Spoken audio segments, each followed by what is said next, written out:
Hey everyone, I'm here to help you relax and drift off tonight. If you enjoy using these videos to fall asleep, don't forget to like this video and subscribe to the channel for more calming content. Share where you're watching from and what time it is for you. I'd love to know. Now settle into a cozy spot, take a deep breath, and let's start unwinding together. In a forgotten corner of a weathered town, where the streets still echoed with the murmurs of an old era and secrets clung to every creaking door, there existed an uncanny legend. A legend of a clock that defied the natural order. It was said that hidden away in the attic of an ancient manor, this clock did not mark time in its usual forward march. Instead, in the presence of a particular soul, its hands moved in reverse, as if to turn back the relentless tide of time. Generations of townsfolk spoke in whispered awe of the reverse ticker, a relic that some believed could restore lost moments and mend broken hearts, while others warned it could unmoor one's very existence, trapping them in a past that would never let go. Its eerie, backward ticking was both a promise and a curse, a fragile invitation to rewrite fate at a perilous cost. Martha Ellison had always been more sensitive to the whispers of the old world than most. As a child, she'd listened wide-eyed to her grandmother's stories of mysterious clocks and enchanted relics that defied explanation. Now in her early 30s, after years spent in the din of the modern city, Martha received news that would change her life. A letter arrived sealed with a faded wax emblem, informing her that she had inherited Blackwood Manor, a sprawling estate on the outskirts of a small, time-worn town where legend still lived. The letter hinted that among its many forgotten treasures lay a clock of extraordinary power, one that held the secret to reversing the very flow of time in the presence of its chosen bearer.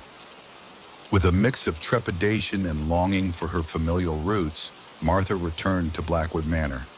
The mansion was draped in ivy and mystery, its corridors echoing with memories of laughter and sorrow. In the dusty solitude of the attic, she discovered an ornate, brass-bound clock nestled in a battered trunk. Its face was elaborately carved with celestial motifs, and its hands, though still, seemed to shimmer with latent energy. Tucked inside a fragile envelope was a single, cryptic note. Heed its call, for in your gaze the clock shall turn backward, unlocking the secrets of the past. But beware, for time, once unmade, cannot be remade. That very night, beneath the flickering glow of a solitary candle, Martha took the clock to her small study. With trembling fingers, she carefully wound the delicate mechanism and set it on the mantel. As the clock began to tick, the sound was at first comforting, a steady, rhythmic beat like the pulse of an old friend. Yet as she sat and stared into the mirror opposite the mantel, something strange happened. The clock's ticking slowed, and then, in a moment of surreal clarity, its hands began to move in reverse. At first, Martha thought it must be an illusion, a trick of the flickering candlelight in her tired eyes. But as the minutes unwound backwards, she felt a shiver run down her spine. Outside her window, the world appeared unchanged, yet inside, time itself was being rewritten. With each backward tick, memories of days long gone stirred in her mind. A childhood laugh, a first love's kiss, the gentle passing of a golden afternoon. It was as if the clock was not simply marking time, but unspooling it, revealing glimpses of moments that once were. In the days that followed, Martha became obsessed with the clock's mysterious power. She noticed that every time she entered a state of deep introspection or emotional vulnerability, the clock's hands reversed their march. The effect was subtle at first, a few backward ticks here and there, but gradually it became undeniable. Friends who visited remarked on the uncanny atmosphere in her study, where shadows seemed to lengthen and memories took on a luminous quality. Determined to understand this phenomenon, Martha delved into the manor's ancient records. Hidden in a leather-bound diary, she discovered accounts of her great-grandfather, Edward Blackwood, a man of passion and melancholy, whose life was marked by unfulfilled dreams and irrevocable losses. According to the diary, Edward had been haunted by the relentless march of time. He had yearned to reclaim moments of beauty and to hold on to love that slipped away too quickly. In his despair, he had commissioned an artisan renowned for his mastery of both clockwork and alchemy. The artisan, it was said, had imbued the clock with a peculiar magic, a power that would allow the chosen bearer, when burdened by heartfelt sorrow, to see time reversed, as if offering a fleeting chance to recapture the past. Yet the diary also bore a dire warning. Let not the longing to return override the beauty of moving forward. For time, once unmade, can unravel the tapestry of life, leaving behind only the ghosts of what might have been. Haunted by her discovery, Martha found herself both comforted and tormented by the clock's power. At night, as she sat in the quiet of her study, the backward ticking seemed to beckon her to revisit memories, moments of unbridled joy, tender love, and bittersweet loss. She would lose herself in these reveries, sometimes for hours, until the line between past and present blurred into a hazy continuum. One rainy evening, as the storm outside rattled the ancient windows, she sat before the clock, watching in silent awe as its backward march conjured visions of her childhood home. The garden where she'd played with her siblings, the laughter of her mother echoing through sunlit afternoons, the soft glow of a summer evening that had now faded into memory. Each backward tick was a step into another time, and for a moment she felt as if she could reclaim those long-forgotten days. But with each visit to the past, a subtle emptiness began to take root. Friends noticed that Martha became more withdrawn, her eyes distant and reflective, as if she were slowly losing herself in the labyrinth of memories. The joy that she once found in new experiences was tempered by a growing melancholy, a deep-seated fear that the clock's magic might steal her future, as it had stolen fragments of the past. As Martha's inner struggle deepened, an unexpected visitor arrived at Blackwood Manor. A mysterious old man, cloaked in a tattered overcoat and with eyes that seemed to hold the weight of many lifetimes, introduced himself simply as Mr. Hawthorne. He claimed to be a keeper of old secrets and legends, a guardian of those relics that bridge the gap between the mundane and the magical. Over cups of bitter tea by the flickering fireplace, Mr. Hawthorne recounted the true origin of the clock. It was crafted in a time of great sorrow, he said in a gravelly voice. When the Blackwood line was at the brink of despair, your great-grandfather, in his anguish, sought to defy the relentless march of time. He commissioned this clock from a master artisan who was said to channel the very essence of lost time.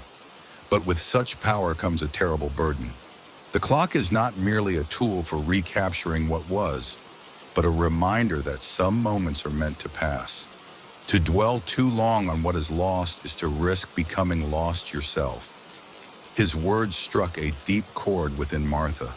Though she longed to revisit the past, she now understood that the clock's backward ticking was a double-edged gift, a means to briefly relive cherished memories, but at the potential cost of losing oneself in the shadows of what once was. Determined to reclaim her future without forsaking her past, Martha embarked on a quest to balance the magic of the clock with the beauty of moving forward. She began to study ancient texts on time and memory, seeking out mystics and scholars who had encountered similar enchantments. In a remote library of forgotten lore, she discovered references to a ritual known as the equinox of renewal, a ceremony that, when performed at the precise moment of balance between day and night, could realign the flow of time for the bearer of the cursed clock. The ritual, as described in the fragile manuscripts, required three sacred elements: a silver mirror that reflected not just one's image, but one's true essence, a vial of dew collected at dawn from the highest hill, in a song composed from the heart, a melody that encapsulated the spirit of moving forward while cherishing the past. Martha gathered these items with trembling determination. The silver mirror was found in the depths of Blackwood Manor's long-forgotten cellar, its surface still and clear despite the passage of time. The dew was collected under a star-studded sky on the eve of the autumnal equinox, each droplet shimmering with the promise of a new beginning. And for the song, she composed a delicate piece on an old piano left behind in the manor's parlor, a melody filled with both the wistfulness of what was lost and the hopeful cadence of what could be. On the night of the autumnal equinox, with the sky painted in soft hues of twilight and the world poised on the brink of transition, Martha prepared to perform the ritual. In the grand study of Blackwood Manor, under the watchful gaze of ancestral portraits and the steady glow of a solitary candle, she arranged the three sacred items in a precise circle around the clock.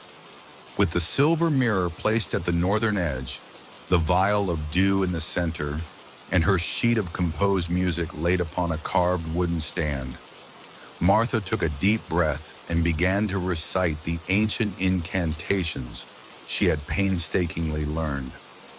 As her voice filled the room, the clock's hands began to slow their backward march. The ticking grew softer, merging with the harmonious strains of her song, until the room was bathed in a surreal glow, a melding of past and future, sorrow and hope. In that charged moment, the magic of the ritual took hold. The silver mirror flickered, and the vial of dew glowed with an ethereal light. The clock, which had once threatened to erase its wearer through the ceaseless backward flow of time, now pulsed with a gentle, rhythmic beat. Martha felt an indescribable warmth spreading through her, a sensation of being both anchored in the present and connected to the tapestry of her past. The ritual did not erase the memories that the clock had revealed.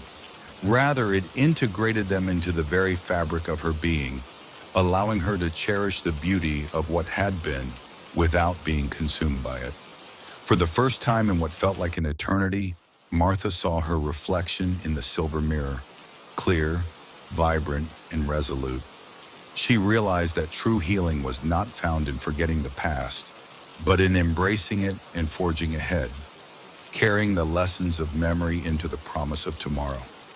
In the weeks that followed the ritual, Blackwood Manor began to change. The oppressive melancholy that had once seemed to hang heavy in every room lightened into a delicate balance of wistfulness and joy. Martha continued to wear the clock, but now its backward ticking was no longer a harbinger of erasure. It became a gentle reminder of the transient nature of time, a call to appreciate every fleeting moment. She resumed her work as an archivist with renewed vigor, meticulously preserving not only the records of the past, but also the stories of those who had learned to move forward despite their losses. Friends and neighbors noticed a transformation in her. Her eyes, once clouded with sorrow, now shone with a quiet wisdom and determination. She began to host intimate gatherings at the manor, sharing her experiences and the rituals that had helped her reclaim her identity. The conversations, filled with heartfelt reminiscences and hopeful aspirations, wove a new tapestry for the Blackwood family, a tapestry in which the past was honored but no longer held them captive. Martha's memoir, Timeless Echoes, was published to critical acclaim, its pages filled with lyrical reflections on the nature of memory, the bittersweet beauty of loss, and the indomitable human spirit's quest for renewal. The book resonated deeply with readers, inspiring many to embrace their own histories and to find the courage to step boldly into the future. As years turned into decades, Martha's journey with the clock became a legend in its own right, a tale told around flickering fires and in quiet libraries as a testament to the transformative power of confronting one's inner truth. Blackwood Manor, once shrouded in sorrow and silence, became a place of gathering and healing. The clock, now revered as a sacred relic, was displayed in a special alcove of the manor's grand hall, its gentle backward tick serving as a reminder that while the past cannot be erased, it can be embraced and integrated into the rich mosaic of life. Visitors from distant lands came to witness the enigmatic clock and to hear Martha's story. Scholars, poets, and mystics marveled at how a single, cursed timepiece had the power to both unravel and restore the soul. The legacy of the Blackwood family was forever intertwined with the mysterious clock, a symbol of resilience in the eternal dance between memory and hope. In the quiet twilight of her later years, Martha often sat in the library of Blackwood Manor, gazing out at the fading light of dusk as the clock's backward ticking filled the room with a soft, rhythmic cadence. In those moments, she reflected on her life, a tapestry woven from countless memories, both joyful and painful. She had learned that every moment, every tear, and every smile was a thread in the grand fabric of time, each one essential to the beauty of her existence. The clock, once a curse that threatened to erase her, had become a cherished companion, a silent guide that reminded her that the passage of time was not a force to be feared, but a gentle river that carried the stories of our lives. Its magic lay not in its ability to reverse time, but in its power to reveal the true essence of who we are, transcending pain, embracing beauty, and honoring the legacy of every fleeting moment. Thus, the chronicle of the clock that ticks backward in someone's presence lives on, a haunting yet hopeful tale of memory and renewal, of sorrow transformed into wisdom, and of the eternal truth that while we cannot reclaim the past, we can always learn from it and carry its light into the future. For as long as the clock continues its enigmatic dance, its backward tick will remind us that every moment we live is precious, every memory a part of our soul, and that even the darkest chapters of our lives can, in time, give way to the promise of new beginnings. In the far reaches of an ancient forest, where time seems to slow and the very air shimmers with secrets, there stands a singular tree unlike any other. Locals in the nearby village of Elderwood have passed down the legend for as long as anyone can remember, a legend of a colossal oak known as the Whispering Grove. Its massive trunk is scarred by the passage of centuries, its branches spread wide like welcoming arms, and its leaves carry a magic that defies explanation. It is said that when the wind stirs the leaves, they do not simply rustle, they murmur softly and insistently, reciting names that have been forgotten by the world. Some claim these names belong to lost souls wandering beyond mortal memory, while others believe they are the echoes of ancestors whose wisdom has been passed down through the ages. The tree, with its enigmatic power, has become a symbol of both hope and melancholy, a living repository of history, sorrow, and the eternal human quest for belonging. Elena Merrick had spent much of her life searching for meaning amid the chaos of modern existence. After years of working as an archivist in the sprawling city, she felt increasingly disconnected from her roots. The clamor of urban life had silenced the gentle whispers of her childhood memories. So when a letter arrived, written in delicate, flowing script on aged parchment, inviting her to return to Elderwood to tend to her late grandmother's estate, Elena sensed that destiny was calling her home. Arriving in Elderwood, the village looked as if time had stood still. Narrow cobblestone streets wound between time-worn cottages, and the scent of earth and pine filled the cool autumn air. In the midst of this timeless tranquility, Elena discovered that the estate was nestled against the edge of a vast forest. A forest whose depths were shrouded in mystery, and whose heart, as the locals claimed, held the secret of the Whispering Grove. One crisp morning, Elena ventured into the forest, her footsteps soft on the carpet of fallen leaves. Guided by vague recollections of her grandmother's bedtime stories and the innate pull of something ancient, she wandered until she reached a secluded clearing. There at the center stood an enormous oak, its gnarled branches reaching upward as if in supplication to the heavens. The tree's bark was rough and weathered, etched with scars of countless seasons, and its leaves glimmered in the soft light with an almost ethereal quality. As Elena approached, a hush fell over the clearing. The air was thick with anticipation, and the wind began to stir. At first it was a gentle caress, then a subtle murmur as if the leaves were coming alive. Leaning close, she could almost make out soft, indistinct voices, a litany of names that seemed to float on the breeze. With each exhalation of wind, the tree's leaves whispered in a language that transcended words, speaking of memories, of forgotten lives, and of a past that clung to the present like dew on morning grass. In the days that followed, Elena could not shake the memory of that otherworldly experience. Every time she returned to the clearing, the tree greeted her with a symphony of murmurs. She began to record the phenomena in her journal, meticulously noting the times of day, the weather conditions, and most importantly, the names that the leaves would murmur. Some names were familiar, echoing the lineage of her own family. Others were foreign and haunting, like echoes from a lost era. One late afternoon, as the golden sunlight slanted through the canopy, she sat beneath the tree and listened intently. Evelyn, Thomas, Miriam, the leaves whispered, each syllable a delicate caress on the edge of her consciousness. At times the voices were clear and resonant. At others, they were mere echoes, fading as quickly as they appeared. In that moment, Elena realized that the tree was not simply a silent witness to the passage of time. It was a living chronicle, preserving the very essence of those who had been forgotten by the relentless march of progress. Driven by a deep yearning to understand the tree's magic, Elena began to immerse herself in the local history of Elderwood. She visited the village archives, poring over brittle records and faded photographs, searching for any mention of the Whispering Grove. What she discovered was both illuminating and heartbreaking. The legend spoke of an ancient civilization that once flourished in the region, a people whose lives were woven together by shared traditions, rituals, and the belief that every individual's name was sacred.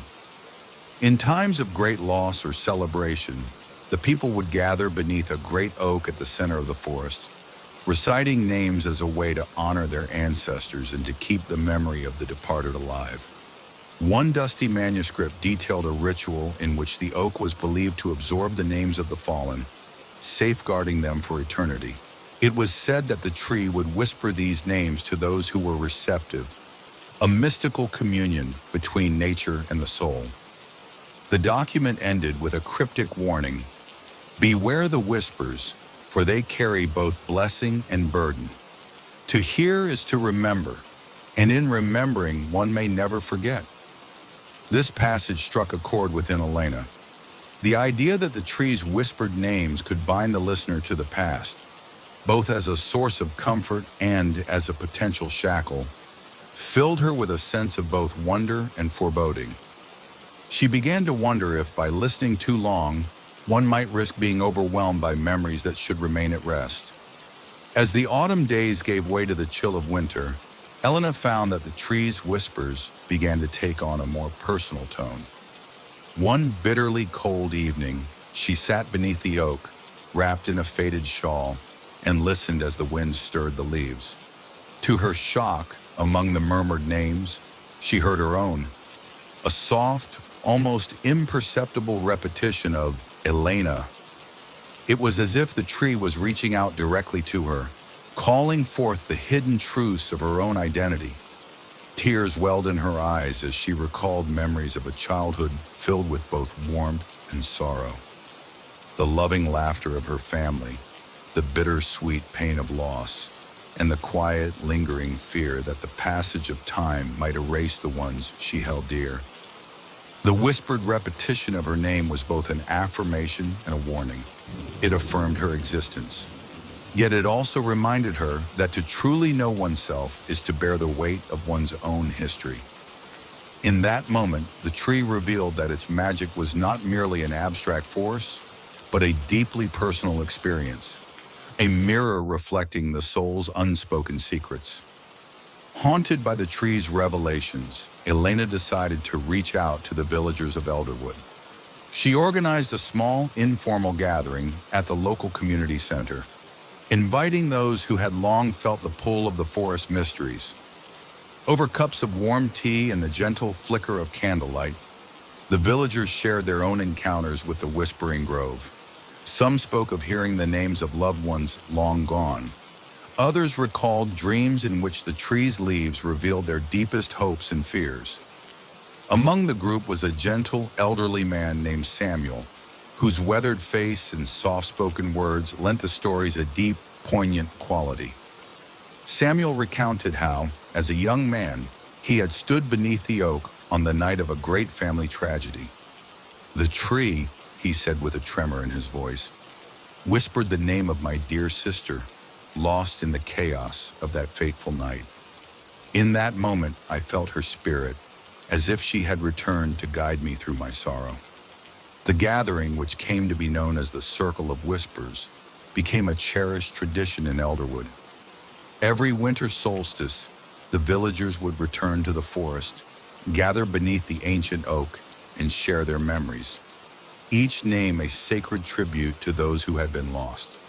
The circle offered solace, a reminder that even in the face of inevitable loss, the human spirit endures through the bonds of memory.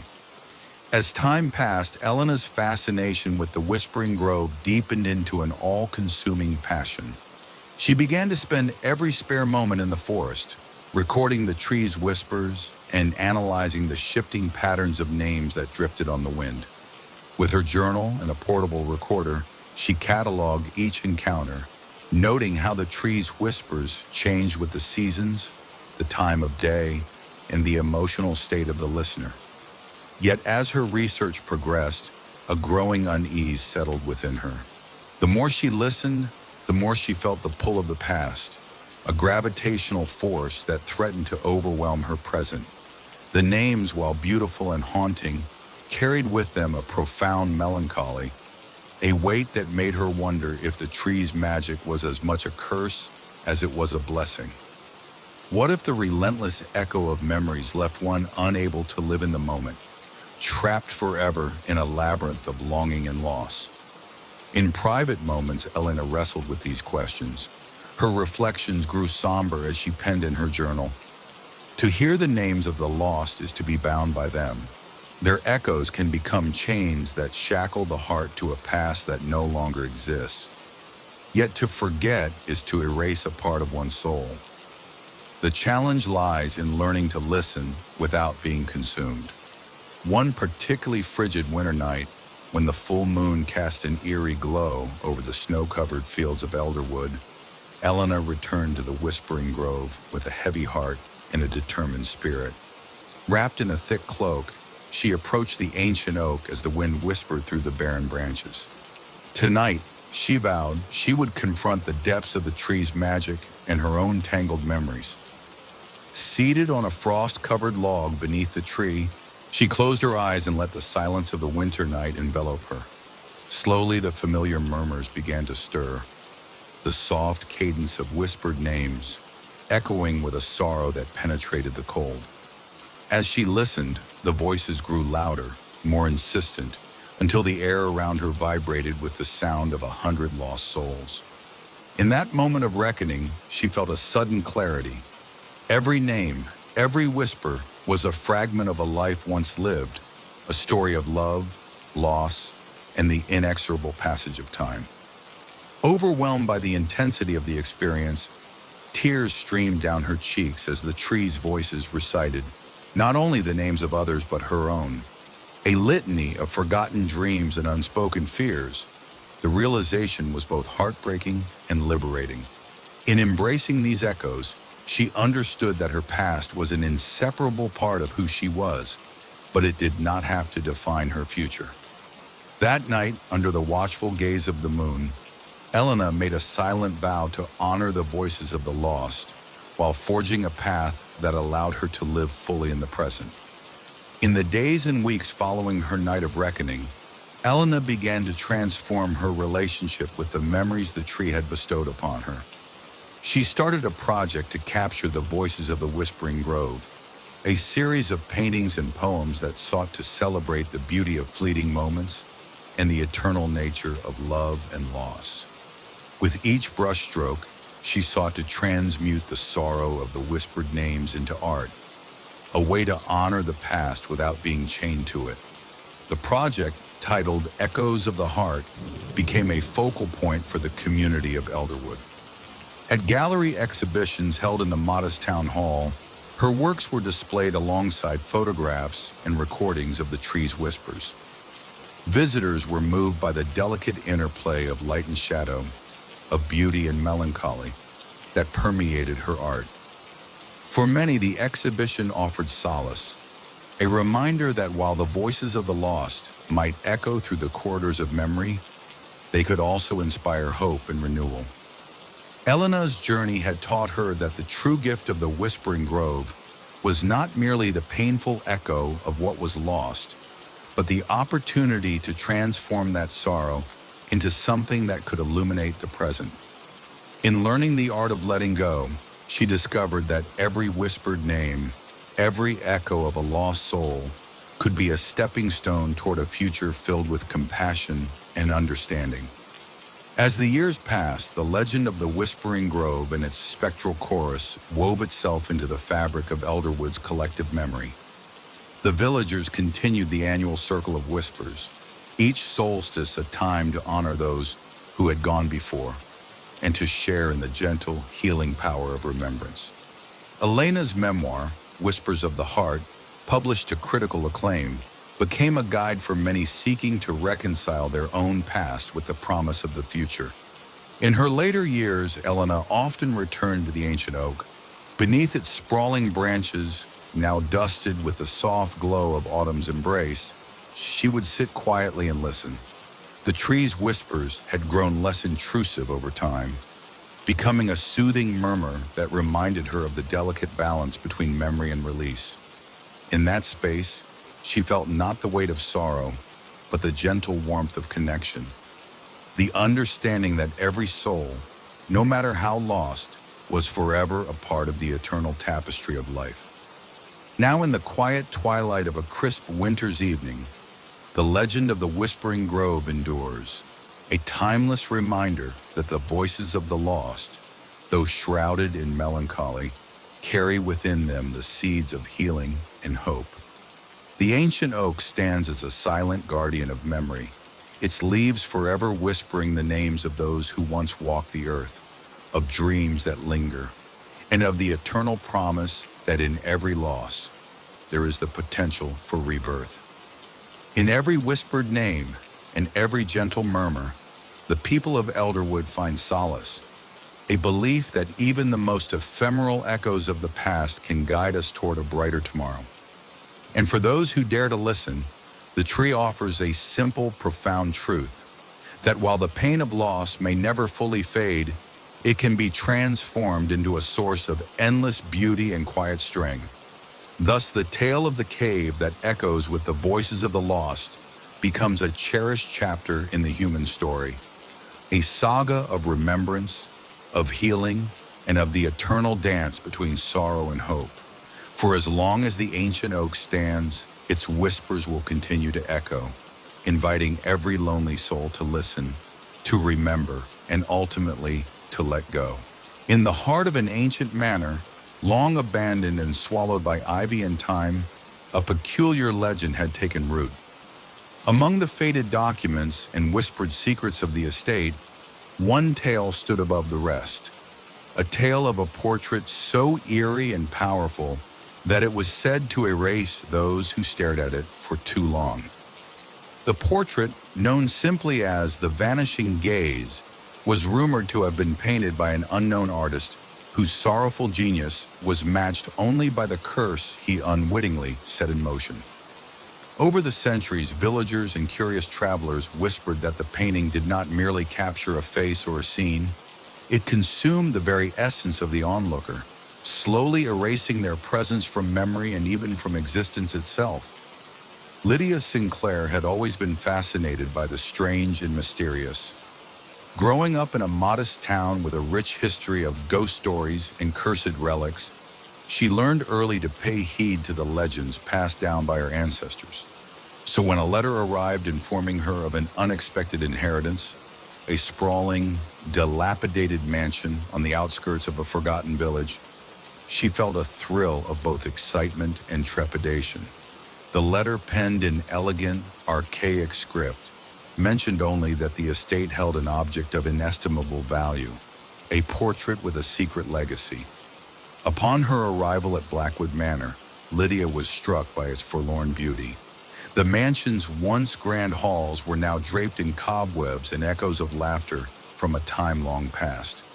In a dusty attic filled with relics of the family's troubled history, she discovered an ornate, gilt-framed portrait tucked away in an old chest.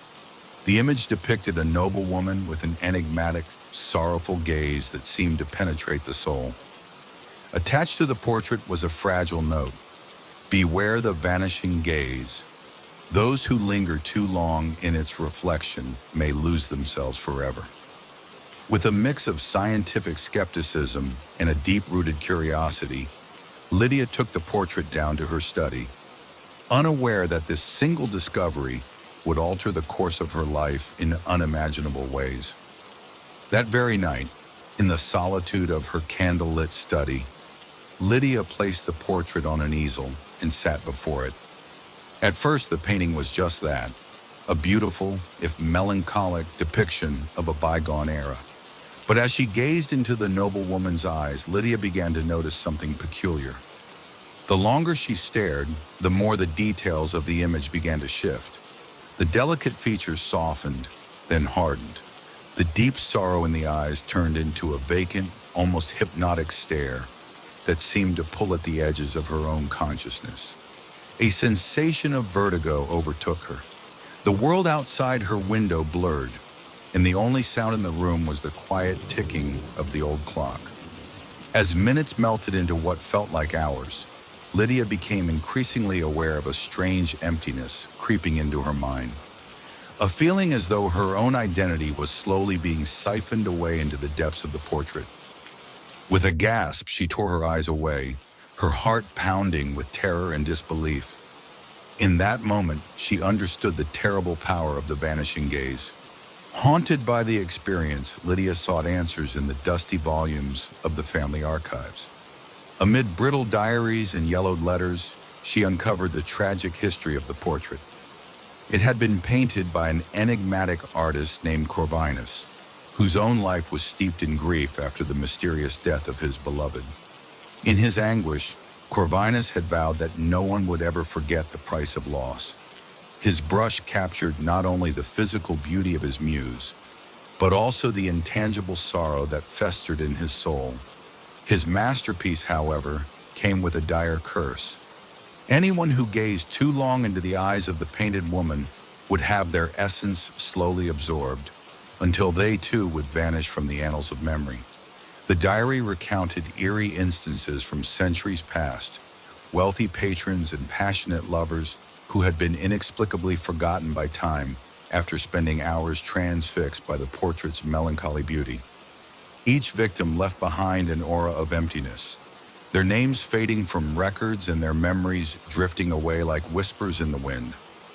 News of the portrait's dreadful power had not been entirely forgotten. Local lore in the nearby village of Ashbourne, where the manor once stood resplendent in its glory, held grim tales of those who had fallen prey to the vanishing gaze.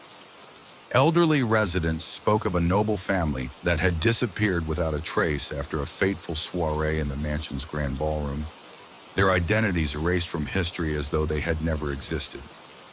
Lydia visited the village library and spoke with a venerable historian, Mr. Aldridge, who recalled the legends with sorrowful eyes. "The curse of the vanishing gaze is not a myth, my dear," he whispered, leaning over a table cluttered with ancient manuscripts. "It is a cruel magic that consumes the very essence of those who dare to linger in its stare. You must be cautious, for once a piece of you is taken, it can never be reclaimed." These dire warnings haunted Lydia, yet her determination to understand the truth of the portrait grew stronger. She realized that in order to break, or at least contain, the curse, she would have to confront the very heart of the sorrow that fueled its power. Determined to uncover a way to protect herself and perhaps others from the curse's insidious grasp, Lydia began an arduous journey of research and introspection.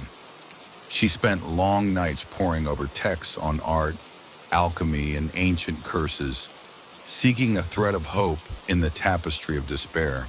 Her quest took her to remote libraries where she met reclusive scholars and mystics who claimed to have seen similar curses and survived. One such mystic, an aged woman named Serafina, spoke of a ritual, a rite of atonement and release that might counteract the curse of the vanishing days. Serafina explained that the curse was woven from the fabric of profound grief and unspoken loss, and that only by acknowledging and then transcending that sorrow could one hope to reclaim a fragment of what was stolen. "You must perform the ritual of unburdening," she said, her voice both fragile and resolute. "It requires the gathering of memories, both joyful and painful, and the offering of a part of your soul to the ancient spirit of the portrait. Only then can you hope to mend the fissures in your identity." Emboldened by Serafina's words, Lydia began to prepare for the ritual.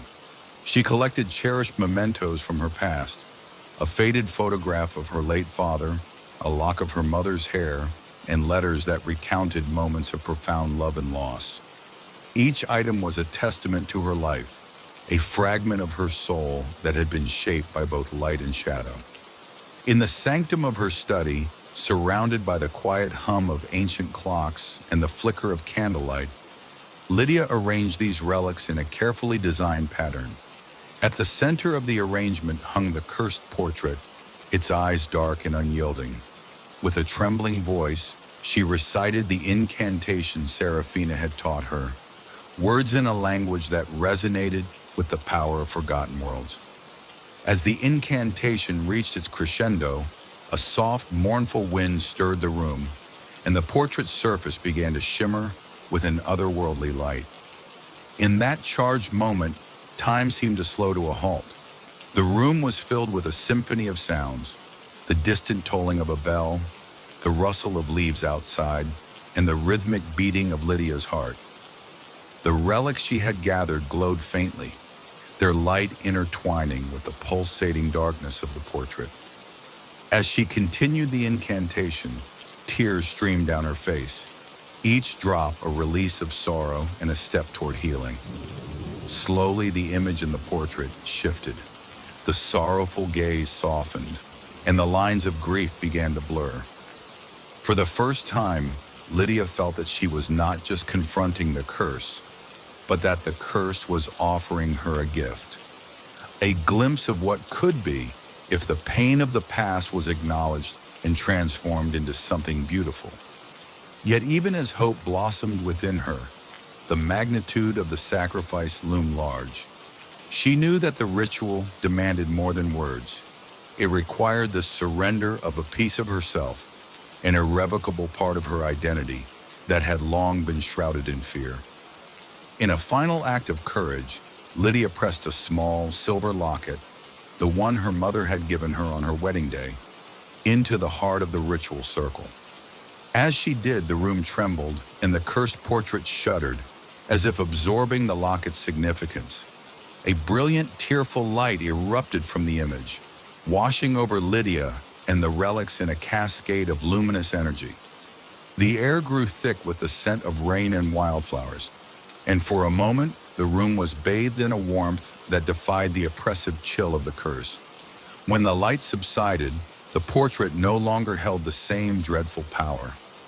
Its gaze, though still enigmatic, was gentler, a mirror that now reflected not just the sorrow of the lost, but also the resilience and hope of those who had faced their deepest fears. Lydia felt an overwhelming sense of relief and renewal, tempered by a bittersweet awareness of what had been surrendered. Though she knew that a part of her had been forever altered, she also felt a newfound strength, a promise that the curse would no longer consume those who dared to gaze upon it for too long. The transformation was not instantaneous. In the days that followed, Lydia experienced moments of lingering disquiet, a fleeting sense of being partially erased when she looked too long at the portrait. Yet she learned to navigate these moments with quiet determination, using the lessons of the ritual to ground herself in the present. She shared her experience with close friends and family, who marveled at the profound change in her. And gradually, the cursed portrait became a symbol of transformation rather than a harbinger of doom. Inspired by her journey, Lydia dedicated herself to understanding the true nature of identity and memory. She began to write extensively about her experiences, the pain of confronting one's inner darkness, the delicate beauty of vulnerability, and the transformative power of acceptance. Her journals, filled with heartfelt reflections, sketches of the ever-changing portrait, and poems that capture the ebb and flow of human emotion, soon became a cherished chronicle of her life's work. At family gatherings and community events, Lydia would share the story of the Mask of Veritas, how the cursed portrait had once erased the essence of those who stared too long, and how, through a courageous act of unburdening, she had reclaimed her identity. Her words resonated with those who struggled with their own hidden sorrows, offering them a path to healing and the promise that every fragment of loss held within it the seed of renewal. Years later, in the quiet twilight of her life, Lydia would often retreat to the room where the portrait hung, a room now filled with soft, diffused light and gentle reminders of the past. The once cursed image had become a revered heirloom, a testament to the idea that truth, no matter how painful, was the key to genuine transformation. Visitors who came to see the portrait often remarked on its strange, shifting quality, that it seemed to reveal not a single static face, but an ever-evolving tapestry of human experience, a mirror that reflected the true essence of each person who gazed upon it. Lydia's memoir, Reflections Unveiled, was published to critical acclaim, its pages a blend of lyrical prose, raw emotion, and profound insights into the nature of self. The book touched countless hearts, inspiring others to confront their own hidden truths and to embrace the beauty of both their light and their darkness. And so, the legend of the portrait that erases those who stare at it too long, and the journey of a woman who dared to reclaim her soul, lives on. In every shifting glance at that mysterious image, there is a reminder that our identities are not fixed, that every soul is a living, evolving masterpiece, and that true courage lies in the willingness to face the unvarnished truth of who we are. Thus ends the chronicle of the portrait, a haunting tale of magic, sacrifice, and the unyielding quest for self-discovery. For as long as hearts remain brave enough to confront their innermost secrets, the shifting image will continue to echo the eternal truth that to know oneself fully is to embrace both the beauty and the sorrow that reside within. In a time when legends still wove their magic through quiet country lanes and ancient manors, there existed an heirloom, a mask of exquisite craftsmanship said to reveal not one's outward visage, but the very essence of one's soul.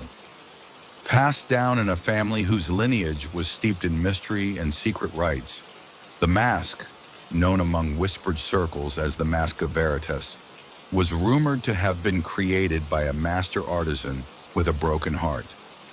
It was forged in silver and adorned with delicate filigree that glinted like starlight, its surface seeming to shift with every subtle emotion. Some believed it was a gift meant to help the bearer see their true self, both the light and the shadow that lay hidden beneath years of pretense. Others warned it was a curse that could expose the soul's darkest secrets. In hushed tones by candlelight, the tale of the Mask of Veritas had been passed down from one generation to the next, a secret entrusted only to those deemed ready to face the unvarnished truth of who they truly were. Marina Bellamy had always been a quiet, reflective soul. Growing up in a stately old manor in the sleepy village of Wexley, she had listened to her grandmother's bedtime stories about magic, memory, and the strange relics of the family. Yet nothing had prepared her for the day she uncovered the mask in a forgotten chest in the attic. A chest bound in worn leather and filled with relics of a bygone era. The mask, wrapped in a faded velvet cloth, immediately called out to her. Its surface shimmered in the dim light, and intricate patterns seemed to pulse with an inner life, as though the mask itself were aware of the secrets it harbored. With trembling hands, Marina lifted the mask from its resting place. The accompanying note, scrawled in elegant script, read, "May this mask reveal the truth that lies beneath the surface, that every hidden sorrow and secret hope be laid bare. Wear it with courage and know thyself." The words stirred something deep within her, a blend of anticipation and apprehension that hinted at the transformative journey that awaited. Late that evening, after the manor's corridors had quieted to a soft hush, Marina retired to her private study. With her heart pounding in her chest, she retrieved the mask and, after a moment's hesitation, pressed it gently to her face. In that instant, the world around her seemed to slow. The light dimmed, and a strange internal silence filled her senses. As she gazed into the mirror across the room, she expected to see her familiar reflection. Instead, she saw a shifting montage, a collage of her inner self that flickered like a film reel. At first, the image was abstract, fleeting shapes and colors that defied definition. Then gradually, more distinct features emerged. Moments of joy and sorrow intertwined, glimmers of hidden dreams and long-forgotten regrets. She saw a confident, radiant woman who had once laughed without fear, and beside her, a shadowed figure representing the parts of herself she had long tried to hide. Every nuance of her true nature was revealed, from the kindness in her eyes to the secret insecurities that had festered in silence. Marina removed the mask, her hands shaking. The experience was overwhelming, a profound confrontation with her own soul. She spent the rest of the night scribbling feverish notes in her journal, trying to capture the shifting images and the raw emotions they stirred within her. In the days that followed, Marina became obsessed with the mask's power. She would wear it in the solitude of her study, watching as the image in the mirror changed with her mood and memories. On sunlit afternoons, she saw visions of her childhood. Laughter in the garden with her siblings, the gentle touch of her grandmother's hand, moments of innocence that had faded with time.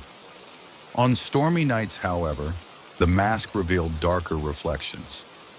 Hidden fears, the weight of unspoken sorrows, and the quiet resignation that had seeped into her heart after years of loss. Her introspection soon spilled into her interactions with others. Friends and family began to notice that Marina had changed. Her eyes shone with a new depth, as if they carried both a spark of hope and a burden of truth. Some admired her newfound openness, while others whispered that the mask had awakened something in her, something not entirely light. Marina herself wrestled with conflicting emotions. The mask had given her a glimpse of her true self, but it had also exposed vulnerabilities she had long hidden from the world. Marina decided to share the mask's secret with those she trusted. At a small gathering in the drawing room of the manor, she invited her dearest friends to witness the mask's magic. One by one, each person was asked to gaze into a handheld mirror while wearing the mask. To their astonishment, each mirror reflected a different image, a glimpse into the wearer's inner life, a personal portrait painted by their own hopes and regrets. Henry, a lifelong friend with a jovial demeanor, saw in his reflection the tender vulnerability that lay beneath his confident exterior, a reminder of a love lost in his youth. Clara, a quiet artist with a soul of fire, saw a riot of colors and emotions, a canvas of passion and sorrow that she had long tried to capture in her paintings. And even Marcus, a stoic man who rarely let his emotions show, caught a glimpse of a flicker of loneliness and longing that he had hidden deep within. The room filled with gasps and murmurs as each person shared what they had seen. The mask had become more than a mystical artifact. It was a mirror to the soul, revealing the truths that people had long kept secret. For some, the revelations were cathartic. For others, they were painful reminders of scars that had never fully healed. As the mask's influence spread, Marina became determined to understand its origins. She dove into the family archives, uncovering dusty journals, letters, and portraits that hinted at a long line of ancestors who had possessed the mask. According to an old diary written by her great-grandmother, the mask was crafted by a mysterious artisan whose identity was lost to legend. The artisan had been commissioned by a noble family torn apart by betrayal and sorrow. In a final act of desperate artistry, he had imbued the mask with a potent magic, one that could reveal the innermost truth of its wearer, ensuring that the legacy of the family's triumphs and tragedies would never be forgotten. The diary recounted that the mask was intended as a tool for healing, a way for the family to confront their own demons and to understand the complexities of love, loss, and hope. Yet it also warned that the mask's revelations came with a price. Those who gazed into its depths might find themselves overwhelmed by truths too painful to bear, forever changed by the unmasking of their souls.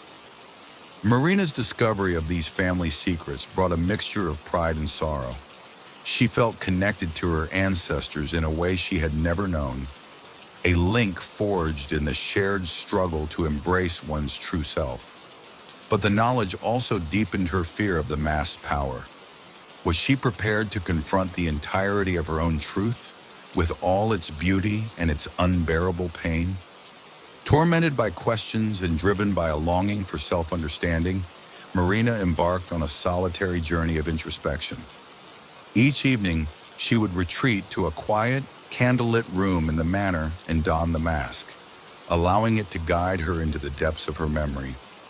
The experience was both liberating and harrowing. In the flickering light, she would see visions of her childhood, the innocence of early dreams, and the gradual erosion of hope that came with life's inevitable hardships. In one particularly intense session, Marina relived the moment of her father's passing, a memory she had locked away deep within her heart. The mask revealed not only the grief of that day, but also the silent courage that had carried her through years of loss. Tears flowed freely as she confronted the raw, unfiltered truth of her emotions. And in that catharsis, she found a strange comfort, a realization that her pain was not a weakness, but a testament to the love and life she had known. Through these nightly journeys, Marina began to compile a detailed record in her journal, a chronicle of her inner transformations, a tapestry woven from moments of joy, sorrow, and the unexpected beauty that emerged from the depths of vulnerability. The mask, with its ever-shifting reflections, became a trusted companion on her quest to understand herself. It showed her that to truly know oneself was to embrace every facet of one's being, the luminous and the shadowed, the hopeful and the despairing. As months passed, the transformative power of the mask began to affect Marina's relationships. Friends and family noticed a change in her. She was more open, more honest, yet also more fragile. The truths revealed by the mask while healing also carried a weight, a burden of memory that sometimes left her visibly exhausted. In her moments of clarity, she would speak of the mask's dual nature, its power to reveal and its potential to wound. One cold winter evening, during a family gathering in the manor's grand hall, Marina's younger brother, Thomas, approached her with a mixture of concern and curiosity. "Marina," he whispered, "I have seen the change in you. The mask, it has shown you things, but is it not also tearing you apart?" His words, heavy with worry, struck a chord deep within her. That night, as she sat by the roaring fire, she contemplated the mask's true cost. Every revelation, she realized, came at the price of a memory, a piece of the soul that could never be restored. and yet she could not turn away from the mirror of her own truth. Determined to balance the healing gifts of the mask with the pain of its revelations, Marina sought out the wisdom of a renowned healer in the region, Madame Celeste, a woman said to possess a rare ability to mend broken spirits. Madame Celeste listened intently as Marina recounted her experiences and the legacy of the enchanted mask. With eyes that shone with gentle understanding, Celeste advised, "True healing lies not in hiding your truth, but in embracing it fully and allowing it to transform you. The mask has shown you the raw, unvarnished beauty of your soul. Now you must learn to weave that truth into your life as a source of strength." Under Madame Celeste's guidance, Marina and her closest confidants gathered one night in a circle in the manor's courtyard. They performed a healing ritual, a gentle ceremony of light and remembrance. Soft music played, and each person shared a story of a painful truth that had been revealed to them. Marina, with the mask set aside, spoke of her journey of self-discovery and the bittersweet revelations it had wrought. As the circle grew warm with shared vulnerability and empathy, the group recited an ancient incantation meant to seal the revelations as a part of their collective strength, rather than a source of endless sorrow. In that moment, Marina felt a subtle shift within her, a sense of integration, as though the myriad fragments of her true self were slowly coalescing into a harmonious whole. The mask had been a mirror, revealing all that lay beneath the surface. Now, through the healing ritual, its power became a source of renewed hope and a promise that every truth, no matter how painful, could lead to growth. In the wake of the ritual, the atmosphere within the manor and among the family grew lighter. Marina continued to wear the mask only in solitude, as a tool for reflection rather than a constant presence. She dedicated herself to chronicling her journey. Her journal became a rich tapestry of raw emotion, poetic insights, and the quiet celebration of life's duality. The revelations of the mask had transformed her into a beacon of authenticity, inspiring those around her to confront their own hidden truths. Her transformation did not go unnoticed. At local gatherings, at community events, and even in quiet moments of conversation, people spoke of the newfound openness and strength that emanated from her. The mask, once a mysterious heirloom shrouded in sorrow, had become a symbol of liberation, a reminder that to know one's true self was to embrace both the light and the dark, the joy and the sorrow, and to find beauty in the totality of one's being. As the years passed, Marina's journey with the mask became a cherished legend within her family and the wider community. She published her memoir, Reflections Unveiled, a collection of essays, journal entries, and poems that chronicled her voyage into the depths of her own soul.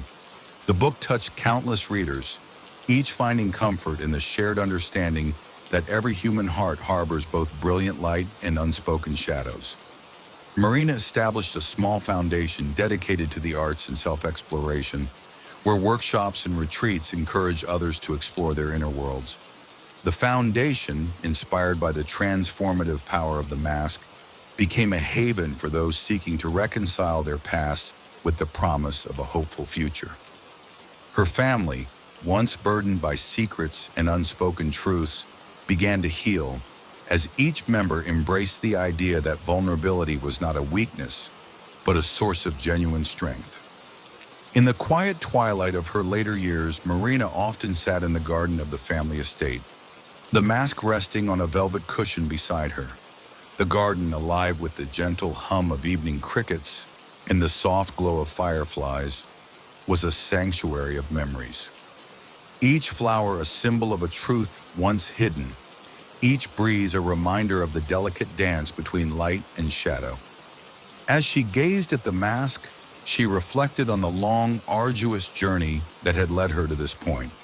The mask, with its ever-shifting reflections, had been both a mirror and a window, a key that unlocked the vast, intricate chambers of her heart. She knew that the magic of the mask would endure long after she was gone, a legacy of truth, vulnerability, and the eternal promise that every soul, no matter how hidden, carries within it the power to shine. And so, the story of the mask that reveals the wearer's true self became a cherished chapter in the annals of her family. A timeless reminder that to see oneself fully, with all the brilliance and the shadows, is the greatest act of courage and the truest path to self-discovery.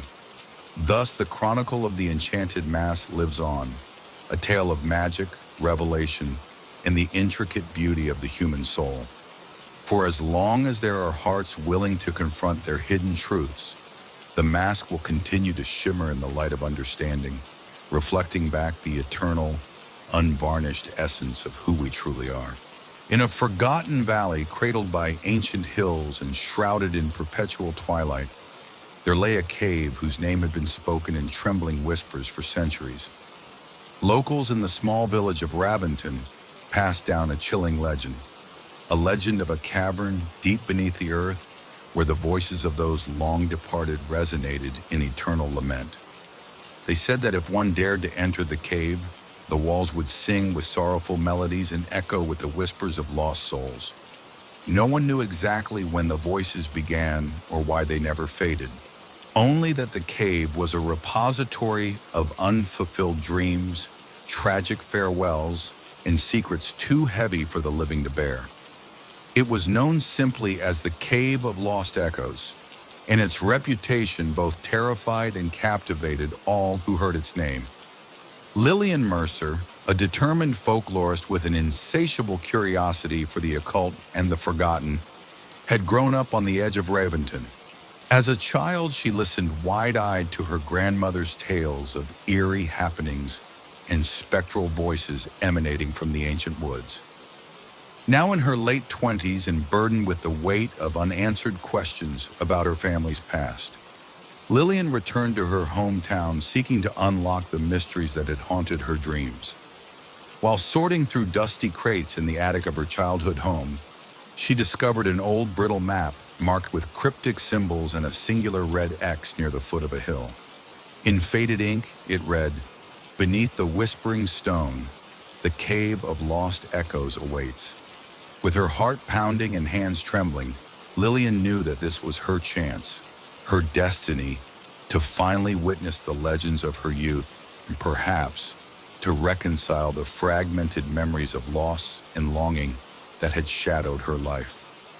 At dawn, with a light mist hanging in the air and the first hints of autumn coloring the horizon, Lillian set out towards the hill marked on the map. The path was overgrown and rugged, winding through forest where ancient trees formed a living cathedral, their leaves murmuring in the gentle breeze. Each step felt like a venture into a realm between the known and the mysterious, where every rustle and distant call seemed to echo with memories of bygone eras. Hours later, after trekking along a narrow, winding trail and crossing a babbling brook, she reached the base of the hill. There, among crumbling stones and wild ivy, stood a massive, weathered boulder, aptly named the Whispering Stone by the locals. Beneath its moss-covered surface, Lillian discovered a narrow crevice that led downward into darkness. With her flashlight and a steeled heart, she squeezed through the opening, the cool air of the subterranean passage a stark contrast to the crisp morning outside. The passage was a labyrinth of winding tunnels carved by time itself. Lillian's flashlight beam danced along the jagged walls, revealing ancient carvings and faded inscriptions in a language long forgotten. Every so often, the sound of her footsteps would be met with a soft, ethereal murmur, as if the rock itself were whispering its sorrowful secrets. The deeper she descended, the more oppressive the silence became, interrupted only by the distant drip of water and the occasional scrape of stone. After what felt like an eternity, she emerged into a vast cavern. Here the air was heavy and cool, saturated with a scent of damp earth and decay. The cavern stretched into shadowy recesses, its high ceilings lost in darkness. And then she heard it, the unmistakable sound of voices, low and mournful, echoing through the cavern walls. They were not the voices of the living, but rather a spectral chorus, as if the souls of the lost were speaking from the depths of time. Lillian's breath caught in her throat as the voices grew clearer, each one a thread in a tapestry of grief and memory that seemed to wrap itself around her. In the cavern's heart, Lillian discovered an expansive chamber, its floor littered with smooth stones and ancient relics. The voices swelled into a harmonious, yet heart-wrenching melody, a chorus that transcended language and touched on something primal. She could barely make out individual words among the strains, but the overall cadence was unmistakable. It was a lament for love, loss, and the passing of eras. Mesmerized, she sat on a flat stone near the center of the chamber, closing her eyes to let the symphony wash over her. In that suspended moment, images flooded her mind, fleeting visions of people from long ago, lovers parting at a crossroads, a mother mourning a child lost to fate, and warriors whose final cries mingled with the roar of battle. Each vision was as transient as it was vivid, leaving behind a lingering sadness and a deep, resonant ache. The voices seemed to speak directly to her soul, as if urging her to remember that every life, no matter how brief, leaves behind an echo, a part of itself that endures in the collective memory of the world. As the haunting melody filled the chamber, a presence made itself known. From the shadows emerged an ethereal figure, a guardian of the cavern, whose form was both human and something otherworldly. Draped in tattered robes that seemed to shift with the flickering light, the guardian's eyes glowed with a soft, melancholic luminescence. "Welcome, seeker," the guardian intoned, his voice resonant like the echo of a long-forgotten lullaby. "I am Caius, the keeper of echoes, bound to this cavern by the sorrows of 1,000 lost souls. You have come seeking the voices of the past, and so they shall speak to you. But heed my warning. The truths you learn here may reveal your own hidden grief, and once heard, they can never be silenced." Caius's presence filled Lillian with a mix of fear and reverence. She bowed her head, feeling both honored and burdened by the weight of his words. The guardian explained that the cavern was not a place of torment, but of remembrance, a sanctuary where the voices of those who had passed were preserved, a living archive of the collective heartache of humanity. Every toll of time, every fleeting moment of sorrow and joy was captured in the echoes that now resonated through the stone walls. In the days that followed, Lillian spent long hours in the cavern, speaking with Caius and listening intently to the chorus of voices. The guardian revealed snippets of stories from centuries past, a tragic romance between a noblewoman and a commoner, the last battle of a forgotten kingdom, and even the solitary laments of those who had perished in a devastating plague. Each story was intertwined with the voices, forming a complex tapestry of human experience that was as beautiful as it was heartbreaking. Lillian recorded every detail in her journal. She began to notice that the voices changed subtly depending on the time of day and the emotions of the listener. When she was filled with sorrow, the voices took on a plaintive, mournful quality.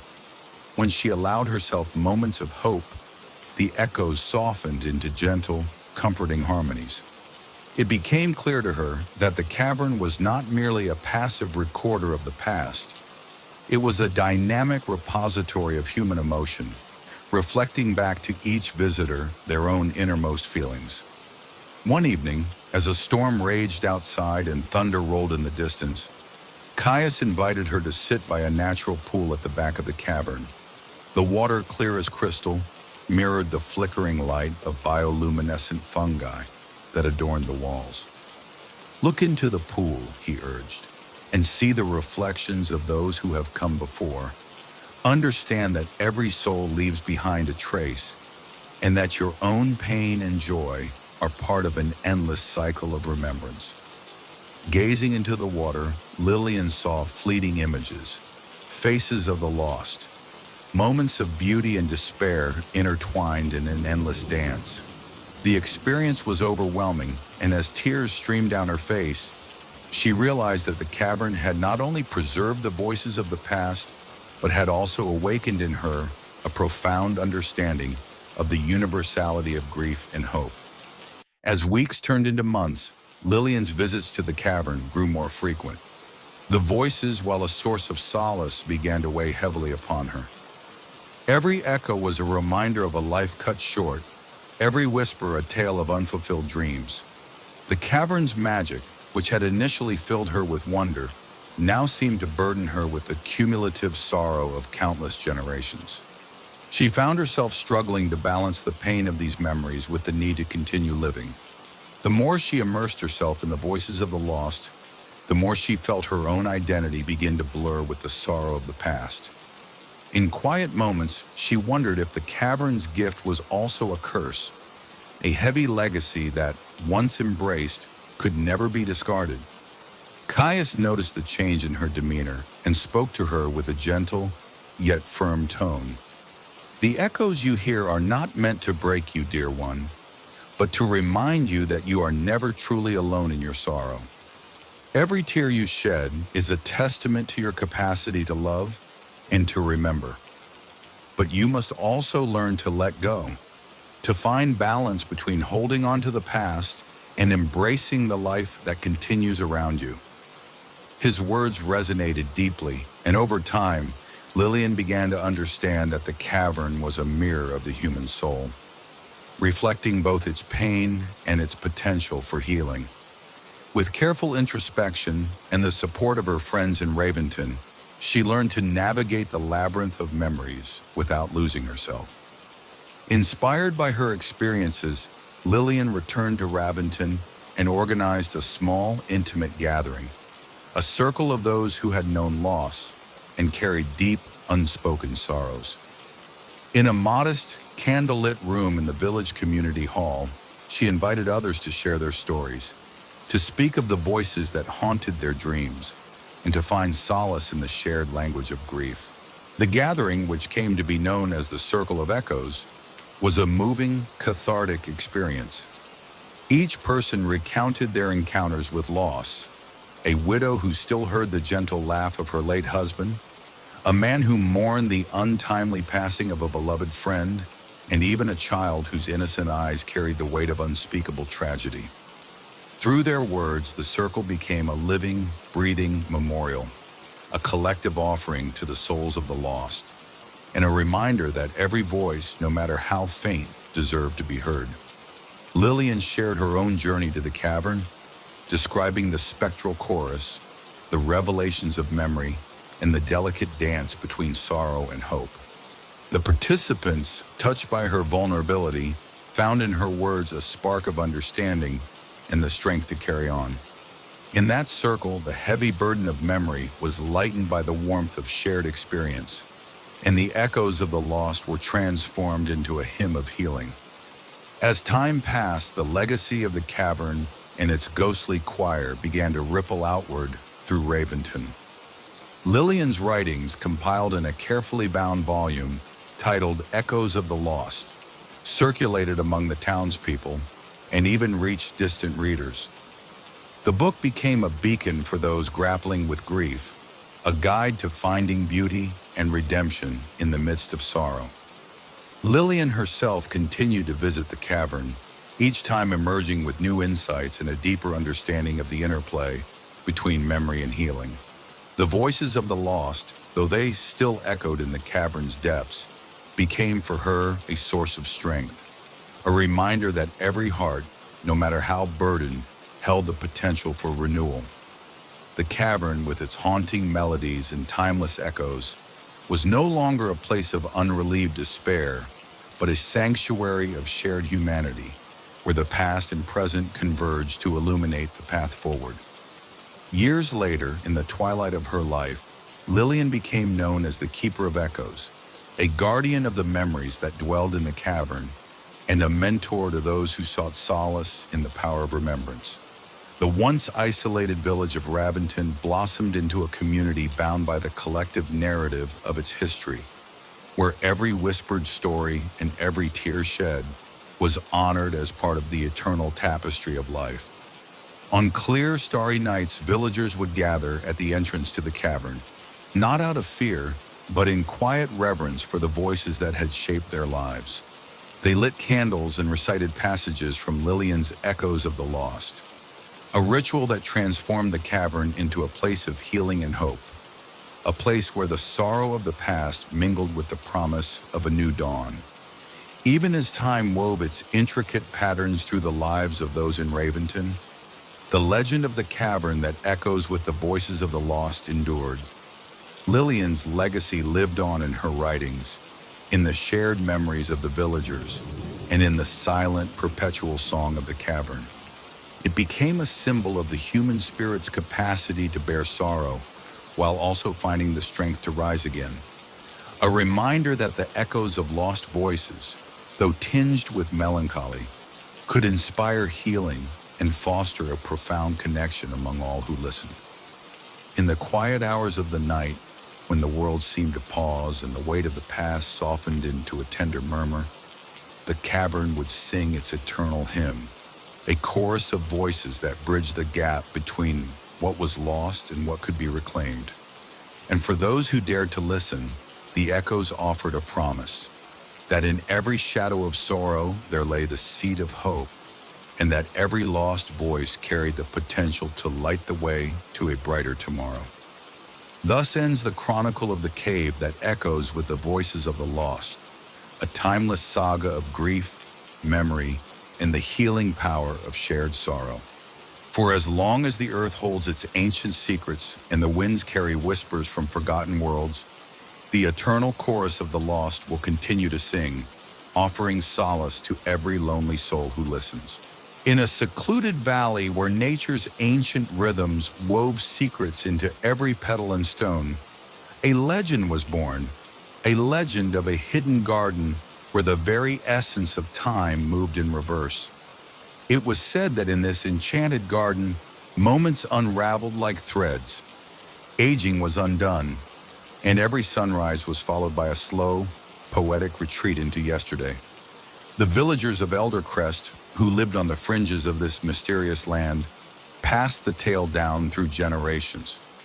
They spoke in hushed voices of the garden's uncanny magic, a place where flowers unfurled in reverse, leaves rejoined their branches, and even the sorrow of lost time seemed to mend.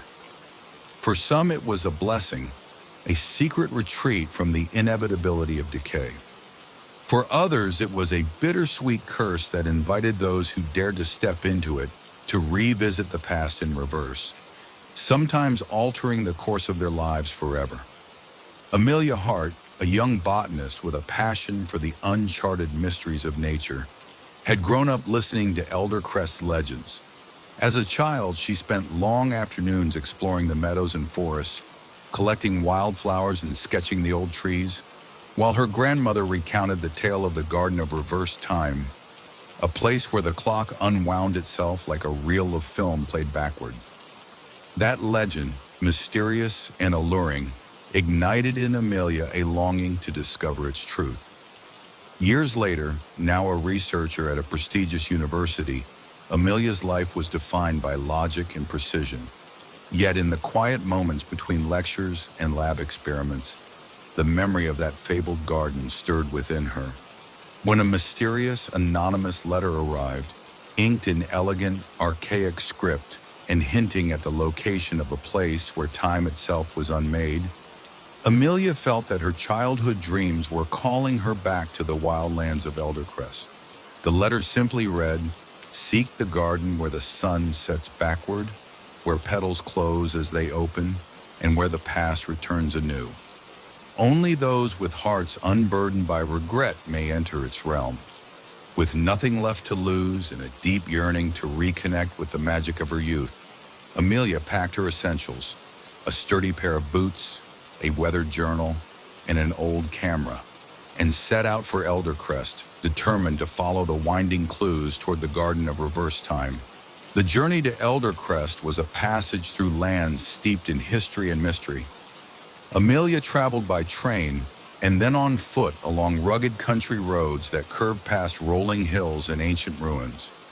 Along the way, the landscape transformed from the orderly expanses of suburban farmland to wild, untamed moors where fog clung to the ground like a spectral shroud. At every bend, she saw remnants of a forgotten era, crumbling stone walls, half-buried relics of old homesteads, and silent monuments that seemed to whisper tales of long-ago lives. During one such twilight, as the sun sank low and the horizon blushed with the colors of a dying day, Amelia encountered an elderly man sitting by a roadside fire.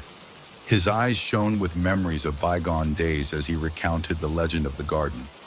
"They say," he murmured, "that time here is as fluid as the wind.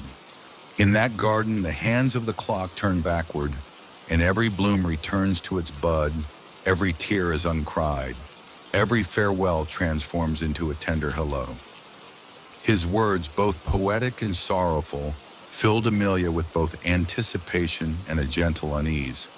The path ahead, he said, was fraught with wonders and pitfalls, and only those who could embrace their past without regret would find the way. After several days traversing the meandering routes, Amelia arrived at the outskirts of Eldercrest, a small village clinging to the edge of a vast, untamed forest. The villagers eyed her with quiet curiosity and a hint of wistfulness. They too remembered the legends and had their own tales of fleeting encounters with the garden. In the local inn, over steaming mugs of herbal tea, she heard whispers of a narrow, seldom trodden trail leading deep into the forest, a path that, it was said, appeared only when the light was just right.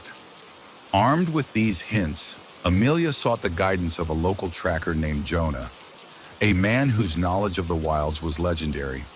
Jonah agreed to help her navigate the twisting, shadowy paths that would lead to the garden's rumored entrance. Together, they set off at dawn, following trails marked by the subtle interplay of moss and stone. The forest was an enchanted place. Shafts of golden light pierced the canopy, dust motes danced like tiny stars, and every step revealed hints of hidden beauty. A fallen leaf perfectly preserved, a cluster of wild berries glistening with dew.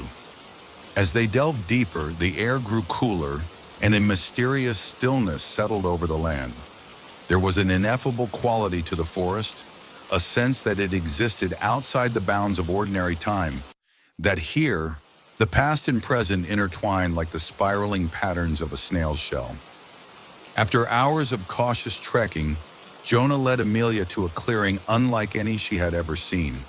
The open space was bordered by ancient oak trees, their gnarled branches forming a natural arch overhead. In the center of the clearing lay a garden that shimmered with a surreal luminescence, as though illuminated by a light from another era.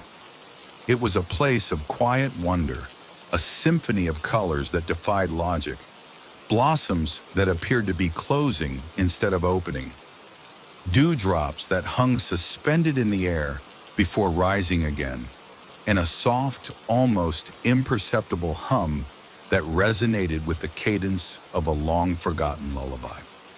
Amelia stepped tentatively into the garden, her senses overwhelmed by the delicate beauty and the eerie, otherworldly atmosphere. Almost immediately, she sensed that the flow of time here was not as it should be. As she walked, she observed with mounting amazement that the sun, which had set hours before, began to rise slowly in the west, bathing the garden in a soft, reversed dawn. The leaves on the trees seemed to shimmer as if they were unspooling their vibrant hues backward, and the air was filled with a gentle, melancholic melody that carried the scent of a past that was yet to come. In the heart of the garden, Amelia found a small stone bench where she sat and allowed herself to absorb the magic that pulsed in every heartbeat of the land. Here, time itself appeared to reverse. The sound of a bird's song began to play in reverse, and the gentle breeze seemed to retrace its path as if rewinding the very essence of life. She closed her eyes, and in that suspended moment, vivid visions unfolded before her mind's eye. She saw herself as a child, carefree and full of wonder, running through sunlit fields with laughter echoing like a joyful refrain. Then the vision shifted. She saw scenes of heartbreak and loss, of moments that had slipped away into the abyss of memory. These images played out in reverse order: tears unfallen, goodbyes turned back into greetings, and every sorrow slowly dissolving into a tender hope. It was as if the garden offered a chance to reclaim lost time, to undo the inexorable march of despair, and to relive the beauty of life in reverse. Amelia's heart swelled with both joy and a profound melancholy. The garden was a realm of contradictions, a place where pain could be unmade, and where the fleeting nature of time was transformed into a continuum of endless possibility. The phenomenon was not just a trick of nature, but a living testament to the magic that resided in the deepest corners of the earth. As the day unfolded in reverse, a figure emerged from the shadows of the ancient oaks, a guardian of this peculiar realm. Clad in a flowing robe that shimmered like liquid silver, and with eyes that held the wisdom of countless ages, the guardian introduced himself as Seraphim. His presence was both comforting and enigmatic, and his voice carried the resonance of timeless truth. "Welcome, Seeker," Seraphim said softly, his tone both gentle and commanding. "You have entered the garden of reverse time, where the past is reborn and the future is unmade. Here, every moment is a precious tapestry of memories and dreams, woven in reverse to remind you that time is not a chain, but a river that can be navigated in many directions." Seraphim explained that the garden had been created by an ancient order of mystics who believed that life's most profound lessons were hidden in the ability to reclaim the past. "In our world," he continued, "we often lose ourselves in regret and sorrow. But here, time flows backward so that you may rediscover the beauty of your beginnings, mend the broken threads of your existence, and perhaps learn to let go of the burdens that weigh you down." Amelia listened with rapt attention, her heart swelling with gratitude and a tinge of sadness. She realized that the garden's magic was a double-edged sword. It offered the chance to undo painful moments, but it also forced one to confront the full, unyielding truth of one's own history. It was a realm where the echoes of every joy and sorrow resonated in reverse, revealing that the passage of time was not a linear progression, but an intricate dance of loss and renewal. Over the course of several days, Amelia remained in the garden, guided by Seraphim's gentle wisdom. She began to observe that every element of the garden was a lesson in reversal. The flowers, which at first appeared to be wilting, gradually regained their vibrant colors as their petals folded inward, as if drawing back to an earlier, more vibrant state. The babbling brook, which normally sang a song of flowing water, played a reversed melody that recalled the early days of creation, when the world was young and every droplet shimmered with possibility. Seraphim led Amelia to a secluded corner of the garden where a series of ancient stone tablets lay half buried in the earth. Each tablet bore inscriptions in a long-forgotten language, a language of love, hope, and redemption. As she carefully studied the tablets, the guardian explained that they recorded the journeys of souls who had once traversed the labyrinth of time. "Every regret," he whispered, "every tear and every smile is etched in these stones. In the garden, the past is not dead, it is reborn, offering you the chance to see your life in its most profound tapestry." Amelia, moved by the gravity of these revelations, began to write fervently in her journal. She recorded her observations, the gentle reversal of every moment, and the deep unspoken truths that emerged in the quiet hours. With each passing day, she felt herself growing, shedding the weight of old regrets and embracing the hope of renewal. The garden, with its backward flow of time, was teaching her that every ending was, in fact, a beginning, a chance to reimagine the past and to shape a future unburdened by sorrow. But the magic of the garden was not without its perils. As the days went by, Amelia discovered that the very power to reclaim the past came at a cost. The more she immersed herself in the backward flow of time, the more she found herself reluctant to return to the present. The garden's enchantment was intoxicating, a place where pain could be reversed and lost moments could be relived in a pristine state. Yet this seductive possibility carried a dangerous allure. Late one night, as the moon cast an eerie silver glow over the garden, Amelia sat beneath a grand, ancient oak, contemplating the consequences of lingering too long in the realm where time flowed backward. Her journal lay open before her, pages filled with reflections on the beauty of reversing sorrow and the melancholy of forgetting the present. She realized that while the garden offered a refuge from pain, it also threatened to trap its visitors in a cycle of perpetual longing, a never-ending loop of reliving the past that could leave them forever adrift from the life waiting beyond its borders. Torn between the desire to mend her past and the need to embrace the present, Amelia faced a profound dilemma. The garden whispered of second chances and the healing of old wounds, yet it also warned that the key to true renewal was found not in erasing the past, but in accepting it, and in moving forward with the wisdom gleaned from those memories.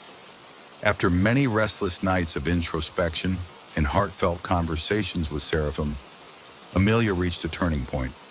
She understood that the garden was not a haven to escape reality, but a mirror reflecting the intricate tapestry of life, a realm where every joy and sorrow, every triumph and failure, coexisted in a delicate balance.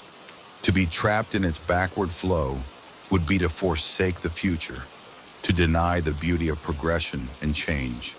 In a solemn, moonlit ceremony held in the heart of the garden, Amelia gathered her thoughts and the lessons of her journey.